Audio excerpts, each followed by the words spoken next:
Assalamualaikum warahmatullahi wabarakatuh. Selamat malam semuanya.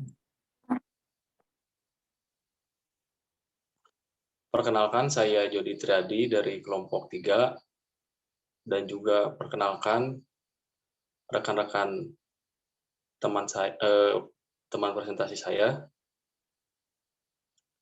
Yang pertama, Angki, selanjutnya Firly, selanjutnya Priska, selanjutnya Ika, dan yang terakhir Rafa.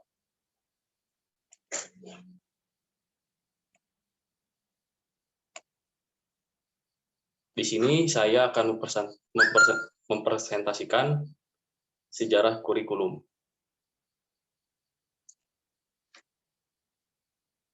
Langsung saja kepada materi yang pertama, yaitu Angki. Obat tereng itu di dia. Ada obat tereng gitu. Ih, dia. Kalau TV, kita modeli perasaan.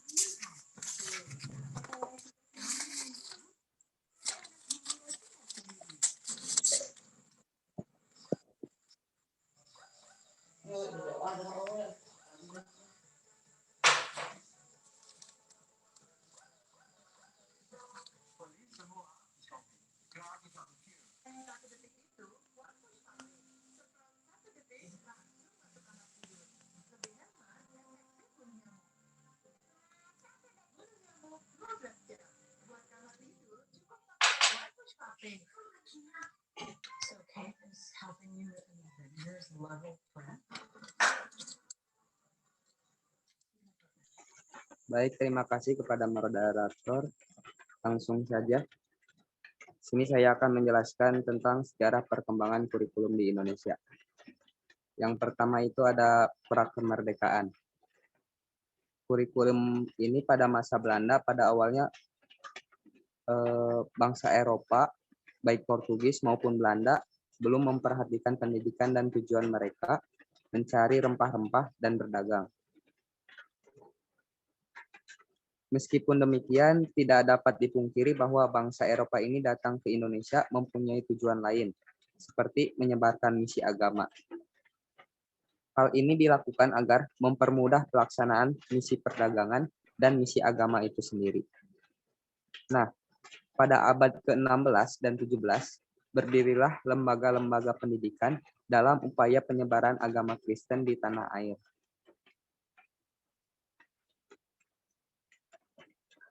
Pendidikan tersebut tidak hanya diperuntukkan hanya untuk agama Kristen,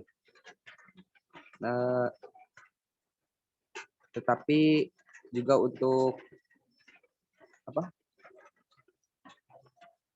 agama-agama lainnya gitu. Selanjutnya, Undang-Undang Hindia Belanda membagi 3 jenis penduduk menjadi 3 golongan, yaitu Eropa, Timur Asing, dan Bumi Putra. Sehingga didirikan pula 3 jenis sekolah rendah bagi anak-anak. Pindah slide-nya.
Yang pertama ada ILS, Europa Lager School. Untuk anak-anak Eropa, Tionghoa, dan Indonesia yang menurut undang-undang haknya disamakan dengan bangsa Eropa. Yang kedua ada HCS, Holland China School. Untuk golongan Tionghoa. Yang ketiga ada HIS, Holland Islands School. Untuk golongan rakyat pribumi atau bumi putra, kalangan atas, sekolah desa, dan sekolah sambungan.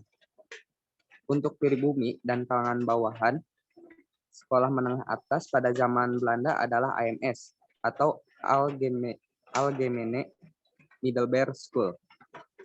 Mata pelajaran pokok AMS bagian A atau kesusastraan Timur adalah bahasa Jawa, bahasa Melayu, sejarah Indonesia, dan ilmu bangsa-bangsa. Mata pelajaran pokok AMS yang kedua yaitu kesusastraan klasik barat adalah bahasa Latin, sedangkan mata pelajaran pokok AMSB adalah ilmu pasti atau ilmu alam. Lulusan jenis sekolah AMS ini dapat melanjutkan ke perguruan tinggi atau PT, namun hanya memungkinkan dari kalangan anak pegawai pemerintah.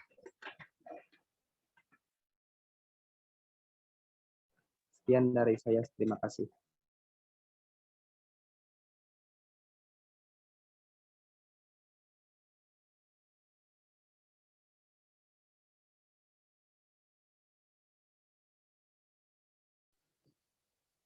Baik, terima kasih. Materi selanjutnya akan disampaikan oleh Firly Novelisya. Kepadanya dipersilakan.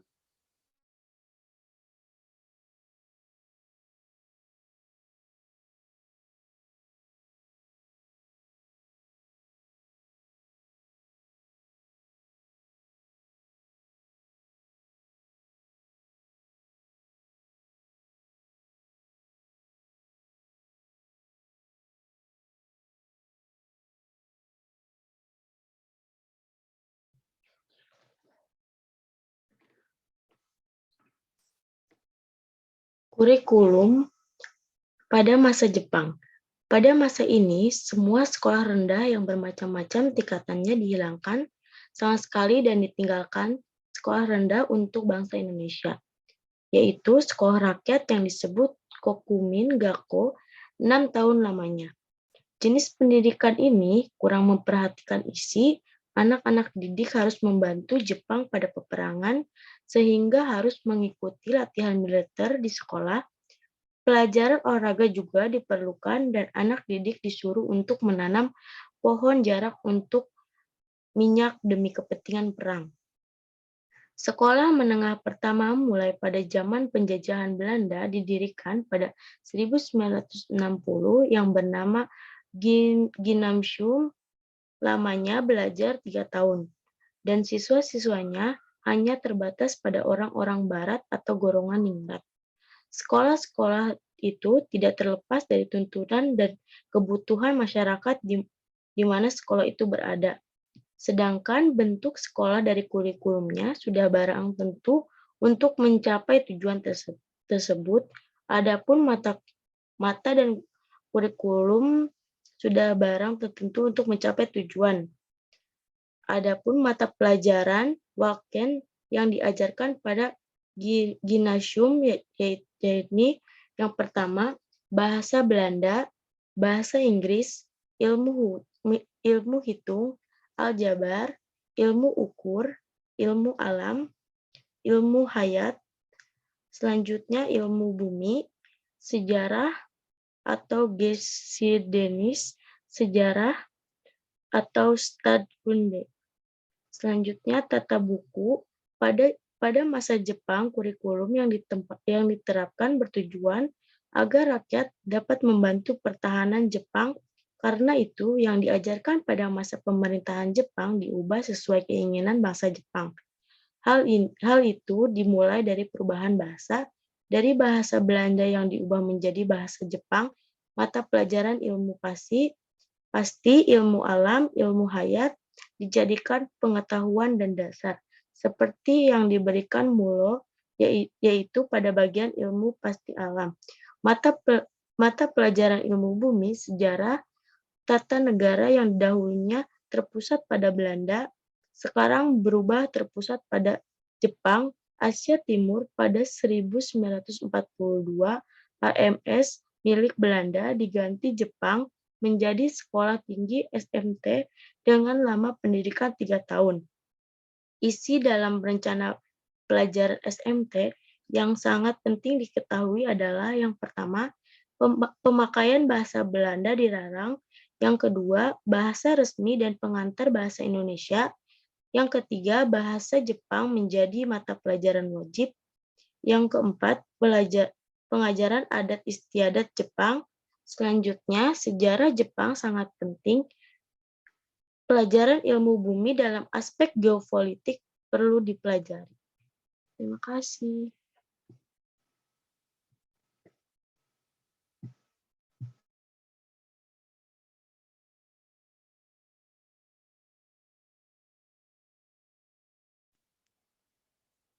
Ya, terima kasih kepada Firly. Materi yang selanjutnya akan disampaikan oleh Rizka Novia Sabrila. Kepadanya dipersilahkan.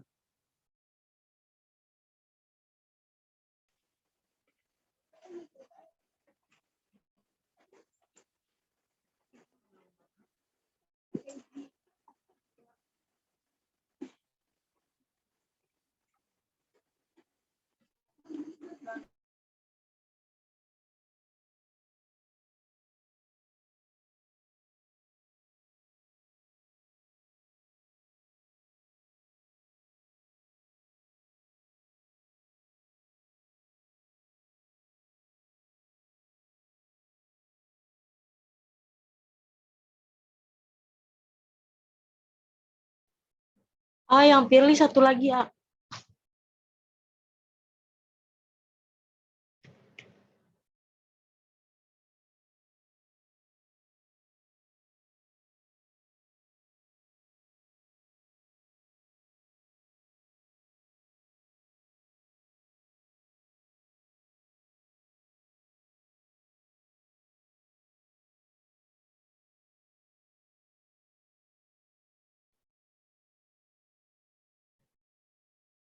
Kurikulum pasca kemerdekaan. Yang pertama, kurikulum 1947, rencana pembelajaran. Rencana pembelajaran 1947, kurikulum pertama yang lahir pada masa kemerdekaan, memakai istilah dalam bahasa Belanda leerplan, artinya rencana pembelajaran. Istilah ini lebih populer dibanding istilah kurikulum bahasa Inggris. Perubahan arah pendidikan lebih bersifat politis dari orientasi pendidikan Belanda kepentingan nasional. Sedangkan asas pendidikan ditetapkan Pancasila. Kurikulum yang berjalan saat itu dikenal dengan sebutan Rencana Pembelajaran 1947 yang baru dilaksanakan pada tahun 1950. Sejumlah kalangan menyebut sejarah perkembangan kurikulum diawali dari kurikulum 1950.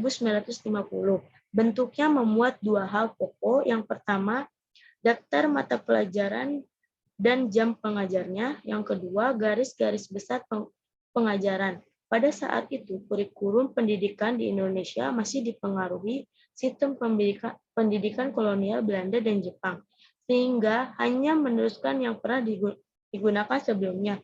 Rencana pembelajaran 1947 boleh dikatakan sebagai pengganti sistem pendidikan kolonial Belanda karena suasana kehidupan berbangsa saat itu masih dalam semangat jua merebut kemerdekaan, maka pendidikan sebagai Development Conference lebih menekankan pada pembentukan karakter manusia Indonesia yang merdeka dan berdaulat dan sejajar dengan bangsa lain di muka bumi ini. Orientasi rencana pembelajaran 1947 tidak menekankan pada pendidikan pikiran. Yang diutamakan adalah yang pertama, pendidikan watak, yang kedua, kesadaran bernegara dan bermasyarakat. Materi pelajaran dihubungkan dengan kejadian sehari-hari. Perhatian terhadap kesenian dan pendidikan jasmani.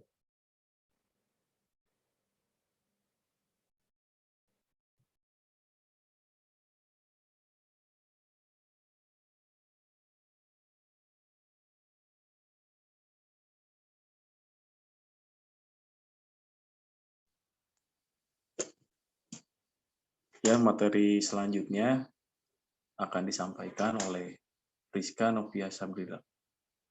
Kepadanya dipersilahkan.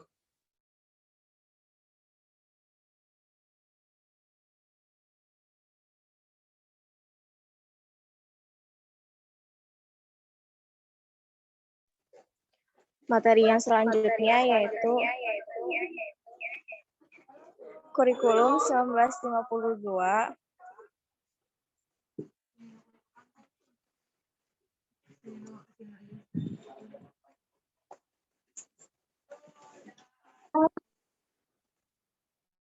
Pada tahun 1952, kurikulum di Indonesia mengalami peningkatan yang diberi nama Rencana Pelajaran Terurai 1952. Kurikulum ini mengarah pada suatu sistem pendidikan nasional. Hal ini paling menonjol dan sekaligus ciri dari kurikulum Rencana Pelajaran Terurai 1952 ini bahwa setiap rencana pelajaran harus memperhatikan pelajaran yang dilakukan dengan kehidupan sehari-hari. Kurikulum Rencana Pelajaran Terurai 1952 ini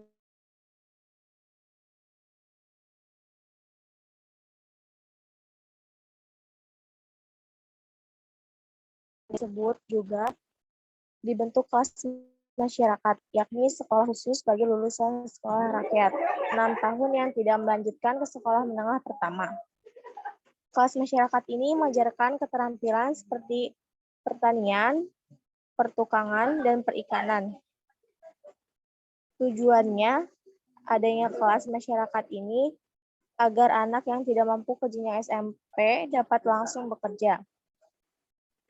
Seiring dengan berlakunya Undang-Undang Pendidikan Nomor 4 Tahun 1950 yang baru dilaksanakan pada tahun 1954, kurikulum yang berlaku tidak lagi kurikulum Rencana Pelajaran 1947, tetapi kurikulum Rencana Pelajaran Terurai 1952. Dengan kata lain, kurikulum Rencana Pelajaran ini pertama 1952 merupakan kurikulum yang memiliki dasar hukum operasional. Landasan yuridis kurikulum Rencana Pelajaran Terurai 1952 tidak berbeda jauh dari Rencana Pelajaran 1947. Landasan idenya adalah Pancasila yang tercantum dalam pembukaan Undang-Undang Dasar 1945. Sedangkan landasan konstitusionalnya adalah Undang-Undang Dasar 1945. Landasan operasional kurikulum Rencana Pelajaran Terurai 1952 adalah Undang-Undang Nomor 4 Tahun 1950.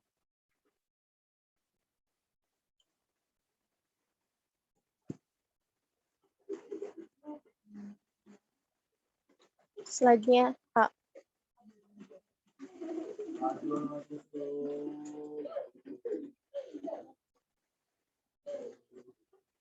Kurikulum 1964. Rencana Pendidikan 1964, usai tahun 1952 menjelang tahun 1964, pemerintah kembali menyempurnakan sistem kurikulum di Indonesia. Menjelang akhir kekuasaan Presiden Soekarno, negara menggulirkan Rencana Pendidikan 1964 atau Kurikulum 1964. Fokus kurikulum ini adalah pengembangan daya cipta, rasa, karsa, karya, dan moral. Mata pelajaran ini dikelompokkan dalam 5 bidang studi, yakni moral, kecerdasan, emosional atau artistik, keprigelan atau keterampilan, dan jasmania. Di tingkat pendidikan dasar ini, penekanan lebih pada pengetahuan dan kegiatan fungsional praktis. Rencana Pendidikan 1964 dihapus oleh Orde Baru dan diganti dengan kurikulum 1968 yang sifatnya politis. Tujuannya adalah untuk membentuk manusia Pancasila sejati dengan muatan materi pelajaran yang bersifat teoritis. Terima kasih.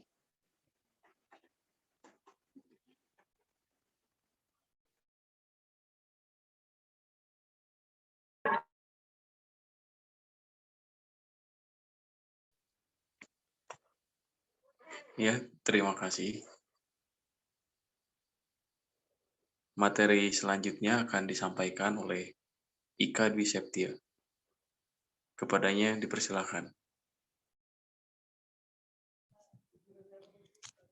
Terima kasih kepada moderator. Di sini saya akan memaparkan materi mengenai kurikulum 1968. Kurikulum 1968 ini bersifat politis. Maka tujuan kurikulum 1968 menekankan pada upaya untuk membentuk manusia Pancasila. Maksudnya, manusia yang kuat dan sehat jasmani, mempertinggi kecerdasan dan keterampilan jasmani, memiliki moral, budi pekerti, dan keyakinan beragama. Dalam kurikulum ini terjadi perubahan struktur kurikulum pendidikan. Dari Pancawardana menjadi pembinaan jiwa Pancasila, pengetahuan dasar dan kecakapan khusus. Struktur kurikulum 1968 atau sering disebut dengan istilah rencana pendidikan mengalami perubahan mendasar. Untuk kurikulum SD, kelompok mata pelajaran yang dulu dinamakan perkembangan moral diganti menjadi pembinaan jiwa Pancasila. Dalam kelompok perkembangan moral, terdapat mata pelajaran kewarganegaraan negara dan agama. Sedangkan dalam kelompok pembinaan jiwa Pancasila, terdapat mata pelajaran pendidikan agama, pendidikan kewarganegaraan negara atau ilmu sipik, pendidikan bahasa Indonesia, dan pendidikan olahraga. Selanjutnya,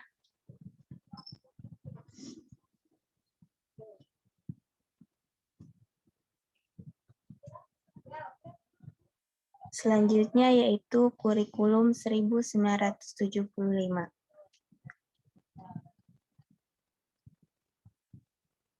Kurikulum 1975 bertujuan agar pendidikan lebih efektif dan efisien. Yang melatar belakangi lahirnya kurikulum ini adalah pengaruh konsep di bidang manajemen, yaitu MBO atau Management by Objective, yang terkenal saat itu dengan metode, materi, dan tujuan pengajaran dirinci dalam prosedur pengembangan sistem instruksional yang dikenal dengan istilah satuan pelajaran, yaitu rencana pelajaran setiap satuan bahasan. Kurikulum ini menekankan pada isi atau materi pelajaran yang bersumber dari disiplin ilmu.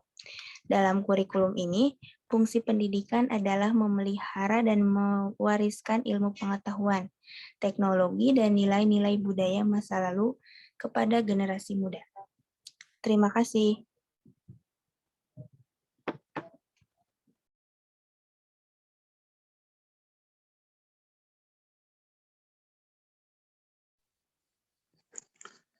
Baik, materi yang selanjutnya akan disampaikan oleh Rafa Lismana. Kepadanya dipersilahkan. PowerPoint-nya hilang, A.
Baik, selanjutnya itu kurikulum 1984.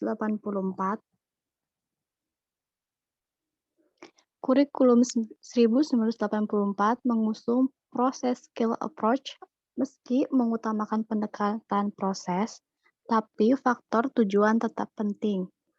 Kurikulum ini juga sering disebut kurikulum 1975 yang disempurnakan. Posisi siswa di kurikulum ini ditempatkan sebagai subjek belajar. Dari mengamati sesuatu, mengelompokkan, mendiskusikan, hingga melaporkan. Model ini disebut cara belajar siswa aktif atau CBSA atau Student Active Learning. Konsep CBSA yang elok secara teoritis dan bagus hasilnya di sekolah-sekolah yang diuji cobakan mengalami banyak deviasi dan reduksi saat diterapkan secara nasional. Sayangnya, banyak sekolah kurang mampu menafsirkan CBSA. Yang terlihat adalah suasana gaduh di ruang kelas lantaran siswa berdiskusi di sana-sini, ada tempelan gambar, dan yang menyolok guru tak lagi mengajar model ceramah. Akhiran penolakan CBSA bermunculan. Selanjutnya, A.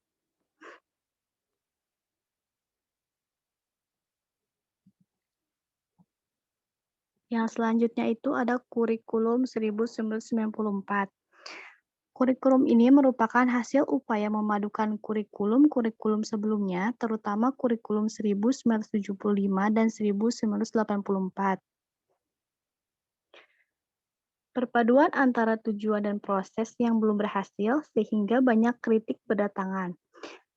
Hal ini disebabkan oleh beban belajar siswa yang dinilai terlalu berat, dari muatan nasional sampai muatan lokal. Materi muatan lokal disesuaikan dengan kebutuhan daerah masing-masing, misalnya bahasa daerah, kesenian, keterampilan daerah, dan lain-lain. Berbagai kepentingan kelompok-kelompok masyarakat juga mendesak agar isu-isu tertentu masuk dalam kurikulum. Hingga akhirnya kurikulum 1994 ini menjelma menjadi kurikulum yang super padat. Kejatuhan rezim Soeharto pada 1998 diikuti kehadiran suplemen kurikulum 1999, tapi perubahannya lebih pada menambah sejumlah materi pelajaran saja. Sekian dari saya. Terima kasih.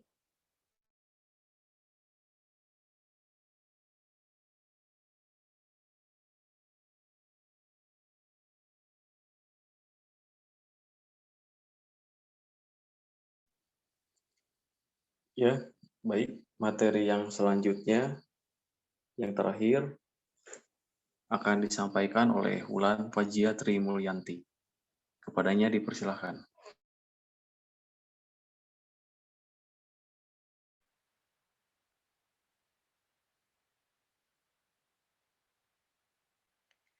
Materi selanjutnya yaitu kurikulum KBK ya 2004. Secara singkat, KBK ini ditekankan agar siswa yang mengikuti pendidikan di sekolah memiliki kompetensi yang diinginkan. Kompetensi merupakan perpaduan antara pengetahuan, keterampilan, nilai, serta sikap yang ditujukan dalam kebiasaan berpikir. Sehingga KBK diharapkan dapat mengembangkan pengetahuan, pemahaman, kemampuan nilai, sikap, dan minat siswa agar dapat melakukan sesuatu dalam bentuk keterampilan tepat dan berhasil dengan penuh tanggung jawab. Sebagai pengganti kurikulum 1994 adalah kurikulum 2004 yang disebut dengan kurikulum berbasis kompetensi atau KBK. Suatu program pendidikan berbasis kompetensi harus mengandung 3 unsur pokok, yaitu pemilihan kompetensi yang sesuai, spesifikasi indikator-indikator, evaluasi untuk menentukan keberhasilan pencapaian kompetensi. Dengan pengembangan pembelajaran, KBK memiliki ciri-ciri sebagai berikut, yaitu menekankan pada ketercapaian kompetensi siswa, baik secara individual maupun klasikal, berorientasi pada hasil belajar, dan keberagaman. Kegiatan pembelajaran menggunakan pendekatan dan metode yang bervariasi. Sumber belajar bukan hanya guru, tetapi juga sumber belajar lainnya yang memenuhi unsur edukatif, penilaian, menekankan pada proses dan hasil belajar dan upaya. Siswa ketahui dan mampu melakukan sebagai hasil belajar mereka pada level ini. Hasil belajar mencerminkan keluasan, kedalaman, dan kompleksitas kurikulum, dinyatakan dengan kata kerja yang dapat diukur dengan berbagai teknik penilaian. Setiap hasil belajar memiliki seperangkat indikator. Perumusan indikator adalah untuk menjawab pertanyaan, bagaimana kita mengetahui bahwa siswa telah mencapai hasil belajar yang diharapkan. Slide selanjutnya, A. Yang terakhir yaitu kurikulum KTSP, yang dikenal sebagai kurikulum 2006. Pelaksanaan KBK masih dalam ujian terbatas, namun pada awal tahun 2006, uji terbatas tersebut dihentikan, dan selanjutnya dengan terbitnya Permen nomor 24 tahun 2006 yang mengatur pelaksanaan Permen nomor 22 tahun 2006 tentang standar isi kurikulum dan Permen nomor 23 2006 tentang standar kelulusan lahirlah kurikulum 2006 yang pada dasarnya sama dengan kurikulum 2004. Perbedaan yang menonjol terletak pada kewenangan dalam penyusunan, yaitu mengacu pada jiwa dan desentralisasi sistem pendidikan. Pada kurikulum 2006, pemerintah pusat menetapkan standar kompetensi dan kompetensi dasar. Sedangkan sekolah dalam hal ini guru dituntut untuk mampu mengembangkan dalam bentuk silabus dan penilaian sesuai dengan kondisi sekolah dan daerahnya. Penyusunan KTSP menjadi tanggung jawab sekolah di bawah binaan dan pemantauan Dinas Pendidikan daerah wilayah setempat.